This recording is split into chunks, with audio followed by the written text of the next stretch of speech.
क्या आप जानते हैं कि हमारे प्यारे नबी सल्लल्लाहु अलैहि वसल्लम की नमाज जनाजा किसने पढ़ाई थी? अगर नहीं पता तो इस वीडियो को ध्यान से सुनिएगा और एक दफ़ा ज़रूर शेयर कीजिएगा। जब हमारे प्यारे रसूल सल्लल्लाहु अलैहि वसल्लम इस दुनिया से रुखसत फरमा गए तो सब मुसलमानों को बड़ा धचका लगा, क्योंकि इस कायनात की सबसे कीमती चीज़ इस दुनिया से रुखसत हुई थी, क्योंकि हमारे नबी पूरी दुनिया के लिए रहमत बनाकर भेजे गए थे। जब आपकी वफ़ात हुई तो हज़रत अली ने आपको गुस्ल दिया और उन्होंने ही आपको जो कपड़े पहने हुए थे फिर से पहनाए, क्योंकि नबी और रसूलों को कफन नहीं पहनाया जाता, उनको उन्हीं के कपड़ों समेत दफन किया जाता है। आपको कपड़े पहनाने के बाद हुजरे मुबारक में रख दिया गया, लेकिन आपकी नमाज जनाजा नहीं पढ़ाई गई, क्योंकि नमाज जनाजा मगफरत के लिए पढ़ाई जाती है।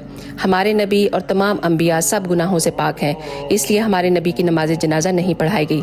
सब अलग अलग हुजरे में दाखिल होते और आप पर दरूदो सलाम बेच कर वापस आ जाते। और जब आपकी वफात हुई तो आपकी उम्र मुबारक 63 साल थी।